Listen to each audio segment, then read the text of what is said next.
The CCP announced its Buy New Products campaign, an effort to subsidize consumer spending for appliances and other products.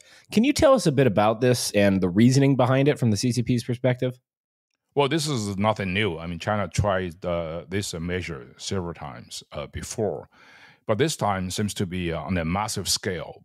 Toward the end of March, 14 Chinese ministries and administration authorities issue a massive directive to the nation, demanding people to buy new products. In other words, you have to really trade in your old products and to buy new products.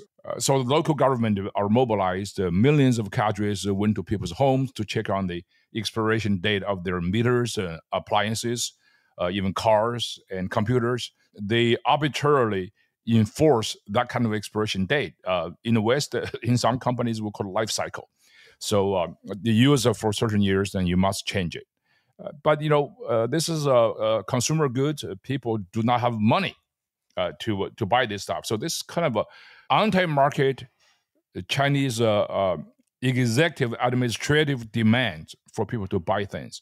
And not only that, there's also a certain element of xenophobia in there because Xi Jinping is ordering Chinese to buy goods made in China. So that's not good news for international enterprises invested in China. So this is the newest measure to solve this seemingly unsolvable problem.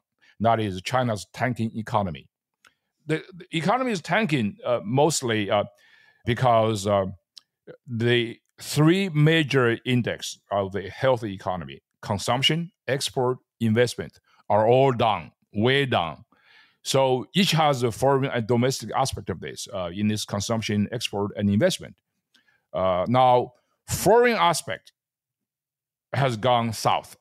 Consumption has been down due to COVID, trade war, and anti-dumping policies in the international community. So people just simply buy fewer goods recently overseas. With that, China is an export-oriented economy, also went down for the same reasons. But most importantly, the foreign direct investment, the FDI, has come to almost zero due to xenophobia and ideologicalization of China's economy by Xi Jinping. So because of this, Xi Jinping tried a couple of years ago something he called the dual circulation to emphasize the domestic consumption part of that and restricting import and force Chinese people to invest. But dual circulation has been a couple of years and it's still in trouble right now. It's getting worse because domestic demand still is very low due to stock market volatility and most importantly, real estate collapse. Along with that is the drastic decline in trust in the CCP's ability to do things right. So this is a problem that Chinese government is trying to solve, and this is also reflected in the. This is one of the reasons why China has to launch this massive buy new products campaign to solve its economic woes. But export is also in trouble because, as I say, China is an export-oriented economy, but the export has been curtailed dramatically. China's sudden Goldilocks in recent month is in green energy exports and the e-commerce. Those are two sectors that are surging. Green energy mostly included the big three. One is solar panels, EV batteries, and the EV themselves. China suddenly surged as an international exporter. E-commerce obviously is booming too in China, even though Alibaba is in trouble, but China is marching into global e-commerce market through Temu and Shein in particular. So other than that, China's export is in big trouble. Also because there is a massive resentment in EU and in the United States against China's dumping practice, particularly these big three items that I talk about, plus e-commerce. Even Janet Yellen, Secretary of Treasury, went to China last week. She yelled at China in Beijing about China's overcapacity, especially in solar panels, EV batteries, and EVs. And what's even worse is the timing, because this is the election year in the United States. The Democrats in charge suddenly woke up to the long-forgotten victims of China's ruthless state-sponsored anti-market economic and trade practices in order to gain votes of the factory workers, the labor and trade unions, the blue-collar workers in restaurants and shops. You see that the President Biden, who is losing to Trump in every key voting bloc, in all major opinion polls that you can find in the aggregates of real clear politics, for example. President Biden is now campaigning like Trump, promising more tariffs on Chinese imports, blaming China for hollowing out Americans' steel industry and the manufacturing base. When Trump goes to Chick-fil-A, hobnobbing with the black employees there, Biden goes to Wawa to do the same. Like Trump, who has attracted enormous blue-collar votes in America's heartland, President Biden is losing to Trump, Democrats' base voters, the way the Republicans lost their base voters to FDR during the Great Depression, particularly the blacks and the southern poor. All in all, this campaign politics really put China in an even worse situation. China became the obvious target, and I think that's the correct target. On the investment side, Xi Jinping desperately begs Wall Street to go back to China, but to no effect. So as we'll see later in this program, China's international reputation, its sort of investment credit has been dramatically cut by all the major rating agencies. This is a problem. No demand domestically. So government creates demands by forcing people to buy new products. This new campaign of buy new products campaign is just bullheaded. I say it's a trick. In many cases, it's literally precisely that, because this new directive from all the major government ministries never says it's for ending the CCP's economic disaster, but it mobilized millions of China's apparatchiks nationwide to implement an executive order, force people to buy. The question is, people are mostly broke right now. They don't need the kind of spending on durable goods. So the question then comes down to who will pay for this? Government promises, but no specifics. Local governments are empowered to extort more money from the ordinary Chinese citizens in the name of enforcing this new directive. So this further increases anxiety and uncertainty. For those of you who have access to Chinese cyberspace, you can see this volcanic eruption of distrust, distaste against this measure. This new made in China by Chinese made is bad for international business, obviously. So because it makes China further a closer society with a closer economy to international investment and international marketing. This is also one aspect of the new buy new products campaign. It's not just for consumers; it's for Chinese business as well. Government force them to buy new equipment and machine tools. Those are very expensive, and these demands are artificially created by the government. So, which all leads to higher and higher unemployment rate if factories could not afford this very expensive equipment. The higher unemployment creates political instability. Furthermore, so regime's foundation will be shaken. So this is all bad for all sides, to all sides. So I don't see really good way for the CCP to get out of this. So, I mean, it sounds like what you're saying, they're going to have to put more pressure on citizens in terms of taxation to make this happen. And it might not even serve businesses, really, because they'll be compelling them to develop new things. So is it fair to say this simply won't work? Has this had success in the past? You mentioned this is nothing new in terms of Chinese economic strategy. It won't work precisely because the approach the Chinese Communist Party has adopted to solving any economic problems. That is by centralized economic decision power into the hands of a ideologicalized Communist Party supreme leader. Xi Jinping's every measure he has taken so far has been anti-market and centralizing command economy. So that's why it's going to fail. It's doomed to fail because it is not based upon market principle. of command and demand and supply. For our next topic, this past week, the winner of Beijing's half marathon, He Jie, has had his win revoked. He Jie is a national record holder in China and a member of China's national marathon team. In addition, 3 African runners have also had their results canceled. So what happened here is that the 3 African runners intentionally slowed down and even appeared to wave or gesture He Jie onto the finish line, allowing him to win. Can you shed some light on this for us? I mean, why do you think this happened? This happens in China all the time. So much so, people don't take this very seriously because there is what we call the banality of evil. I mean, you can fatigue, shall we say. I mean, this is a reflection of not just in sports. China literally has become the People's Republic of cheating, consumer cheating, and you can see the culture of stealing and intellectual property rights. This is just as a matter of course. It's a very intrinsic part of Chinese life. Sport cheating is a very poignant precisely because it has a mass appeal internationally. And international sport cheating is the most odious because sport is one of the remaining popular entertainment events that global audience really trust. So that's why, even though there's here and there scandals, but overall, people trust the process, the refereeing system. And China get into this, and they basically spoil the goodwill of the international community.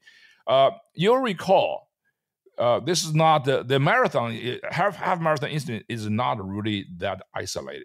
It's not an isolated incident.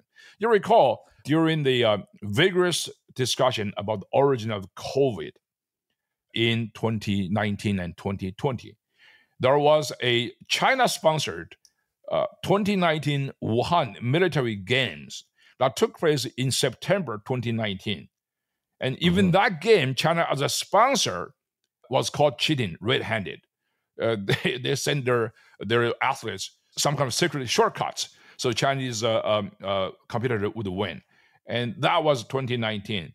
Swimming doping is obviously on a massive scale. This incident, which is recently exposed, caused international uproar, is the Chinese government anti-doping agency tested a whole bunch of Chinese swimmers several months between the 2021 Tokyo Olympics. And they found out there were 23 top Chinese swimmers had used illegal drugs. So this should have been banned immediately. 23 of them. The Chinese government, why they took this action? Because they knew if any leak out of this massive doping scandal, and the entire Chinese government's reputation would be gone. So that's why they reinforced the International Swimming Authority, WADA, WADA. And so say, hey, listen, we found this, but they injected these drugs by accident. It's basically they eat the same kind of food. Nobody would believe this kind of a story, but WADA did. So the scandal of this scale is really, really astonishing. WADA, the International Swimming Authority, allowed the 23 top Chinese swimmers to compete in the 2021 Tokyo Olympics. 4 of them won gold. The WADA refused to disqualify those Chinese doped swimmers. Furthermore, WADA withheld the report for 2 years until journalists dug it out and exposed the scandal. So this is what's so astonishing right now. China's massive sport cheating is different from any other countries with a doping addiction, such as former Soviet Union and East Germany. China is different because China has the willing cooperation and the complicity of international sports organizations like WADA. And that is really astonishing. Those organizations are very corrupt right now. And some of them are even suspected of being in China's pockets.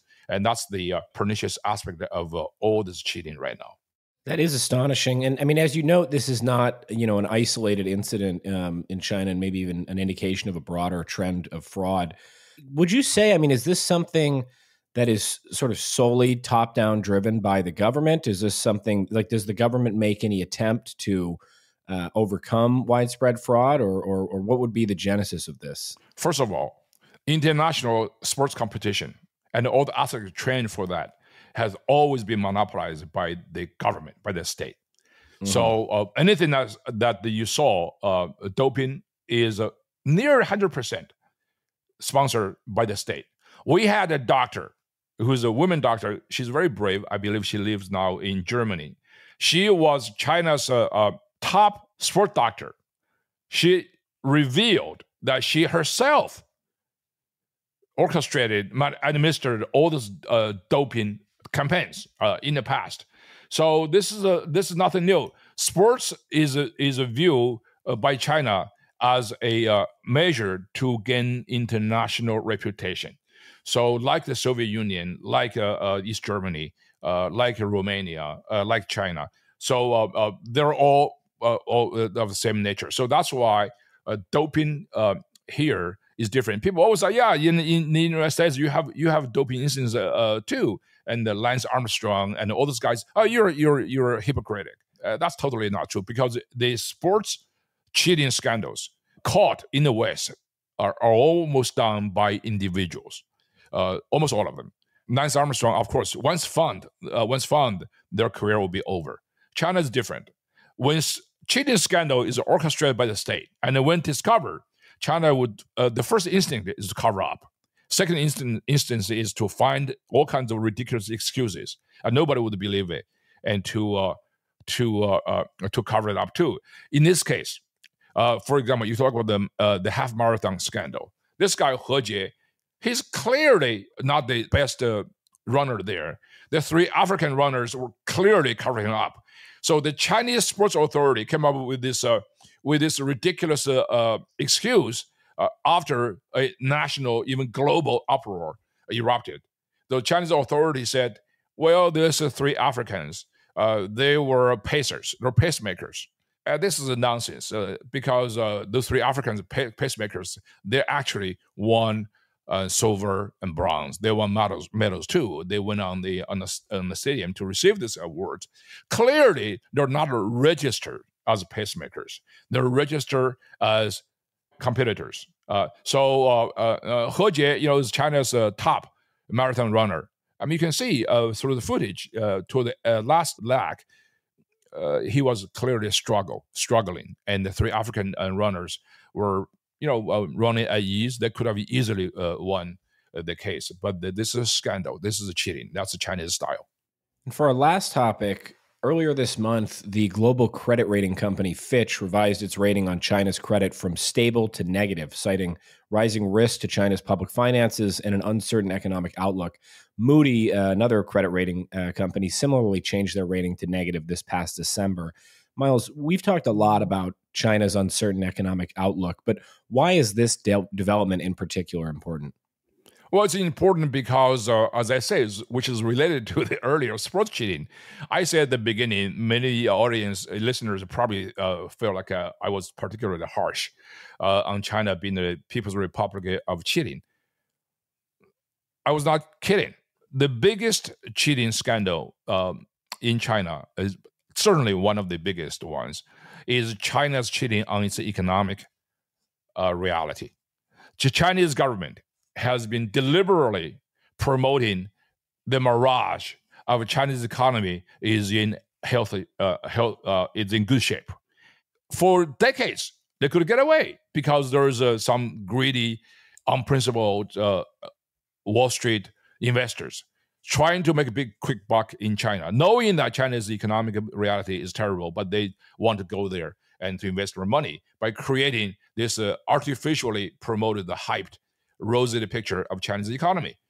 Now, Chinese government is going after even some of the major firms in Wall Street. So people woke up and they realized it's not really a realistic expectation to make money in China anymore. The Chinese government obviously is responsible for the truth-telling rating by the international ratings agencies because China has cut off virtually all the data sharing with everybody. China has stopped reporting on some of the key economic data. For example, youth unemployment rate. Chinese government last time, which is over a year ago, reporting China's youth unemployment rate is 19.9%. That's almost 20%. In any healthy economies, this is really sort of a red flag. But in China, this is not really a big deal. So Chinese government order to end this reporting. So there's no reporting on China's unemployment rate. This is really bad. Because of this, all the rating agencies, you talk about top three, Standard & Poor's 500, S&P 500, you talk about the Moody's, and then now Fitch. And Standard & Poor's and Moody's, they represent the mainstream of the industry, international business enterprises. Fitch is relatively small, but Fitch often is looked upon as a sort of tiebreaker. Their ratings are more of a little bit odd, a little bit sort of unconventional, but the convincing.